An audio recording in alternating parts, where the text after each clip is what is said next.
lagi menghadiri acara Rakernas Perpadi. Ini tim saya, Bu Tanti. Pak Eren kenapa ketawa terus ketinggian ya? Ini ada Mas Daniel. Jadi situasi di sini sangat ramai, guys. Kita mewakili Pak Menko, maksudnya menghadiri dalam rangka undangannya Perpadi ke Pak Menko. Beliau tidak bisa hadir, jadi kami ditugaskan di sini. Sragen, Seloraya, CV Buana Engineering, Jember Jatim. Mau tahu kelanjutannya? Yuk kita masuk ke dalam.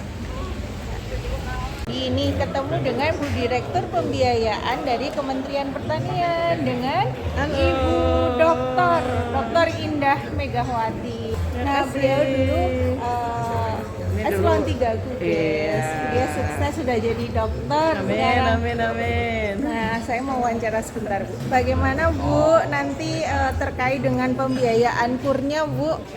Ya, tentunya kita tahu saat ini KUR di bidang pertanian memang mengalami terjun bebas. Oh gitu ya, penyerapannya realisasinya berapa, Bu? Target kita di bidang pertanian 100 triliun, saat ini baru tercapai 57 triliun. Dan inilah kami pada pagi hari ini bersama dengan rekan-rekan Perpadi, kita menginginkan rekan-rekan Perpadi bisa dapat menyerap KUR kita. Tentunya adalah KUR khusus, yaitu skip khusus antara 500 sampai 2M. Kemarin sudah disepakati oleh Bapak Ketum kita untuk revitalisasi RMU kita, terutama RMU yang kecil-kecil.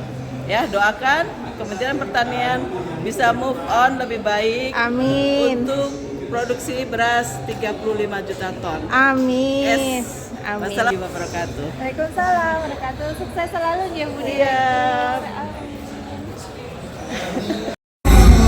Assalamualaikum guys. Ketemu lagi dengan saya Niken Wulandari dari Menko Perekonomian dan Bang YK Hendra Fatika dari Ombudsman. Oke. Nah, saya mau bincang-bincang nih Bang YK.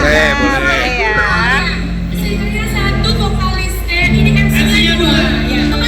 Bang YK, dengan kondisi perberasan penggilingan padi saat ini kan di luar melebihi kapasitas produksi padinya. Nah, sehingga harga beras itu relatif tinggi karena suplainya kurang. Nah, bagaimana kira-kira untuk mengembalikan keseimbangan ke harga yang selayaknya?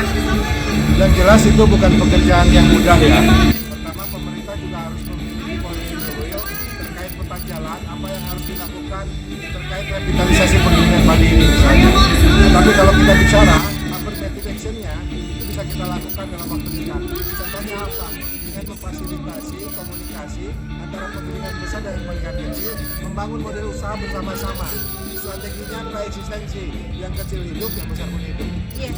Dengan stok yang perlu dijaga pemerintah di level aman itu berapa sih gitu loh supaya harganya relatif stabil gitu. Ya, begini, kalau menurut saya kebijakan harga yang harus dipertimbangkan itu adalah HRT beras harus dicabut. Tapi gunakan HRT gabah pada musim tertentu. Ketika harga gabah sudah dinilai tidak masuk akal dan meresahkan semuanya, maka HRT gabah itu diberlakukan. Nah, siapa yang harus menetapkan besaran HRT gabah adalah asosiasi, organisasi, dan seluruh stakeholder yang terkait dengan para petani muda. Termasuk juga Perpadi juga boleh. Terus juga akademisi juga yang memiliki riset terkait itu yang memiliki. Maksudnya HET di sini HET premium atau medium? HRT gabah saja. HRT gabah di penggilingan. Yang berasnya yang dilepas tadi. Dua-duanya medium premium. Karena kalau gabahnya sudah ditetapkan, otomatis tidak akan lebih dari situ. Kan pasti harga beras itu kan diturunkan dari gabah. Betul, 2 kali harga gabah. Closing statementnya Bang Yeka. Oke, saya berharap di Indonesia ini industri penggilingan padi kita ini makin baik, makin berdaya saing tinggi. Kata kuncinya adalah kerjasama yang baik antara penggilingan kecil dan besar. Oke. Thank you Bang Yeka. Sukses selalu. Salam. Assalamualaikum warahmatullahi wabarakatuh. Salam guys. Ketemu lagi saya dan Pak Haji Nelis, Ketua Perpadi DKI Jakarta. Saya pikir harga yang luar biasa, saya pikir bukan hal yang merupakan yang baik untuk masyarakat. Dan upaya-upaya itu ini pengalaman pahit yang harus kita jaga bareng ke depannya, harus belajar dari hal-hal seperti ini. Satu, bebas stok harus cukup. Kedua, produksi harus ditingkatkan. Ketiga, untuk meningkatkan produksi ada upaya-upaya yaitu kecukupan pupuk, irigasi yang baik, tapi yang terpenting adalah komunikasi antar departemen. Level stok yang bagus itu sekarang berapa sih, Pak? Minimal 1,5 juta untuk kebutuhan kedepannya. Kedepannya. Minimal ya. Terima kasih banyak Pak Neli. Ya, Mbak Niken, Sukses sama-sama, selalu. sukses. Bahagia selalu.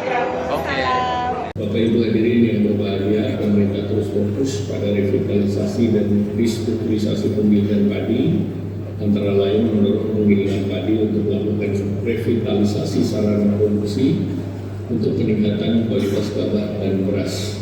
Pemerintah menyediakan unit usaha rakyat, bantuan sarana prasarana, bahkan juga menyediakan rumah al-simtan.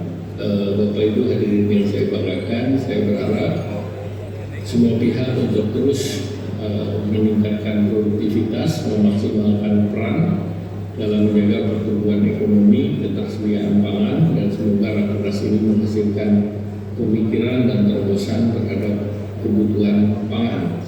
Dan semoga Indonesia diberkahi oleh masa depan yang lebih baik. Amin ya rabbal alamin. Dengan mengucapkan Bismillahirrahmanirrahim, maka rapat kerja nasional perkumpulan penggilingan padi dan berusaha beras saya nyatakan dibuka. Wassalamualaikum warahmatullahi wabarakatuh. Waalaikumsalam warahmatullahi wabarakatuh.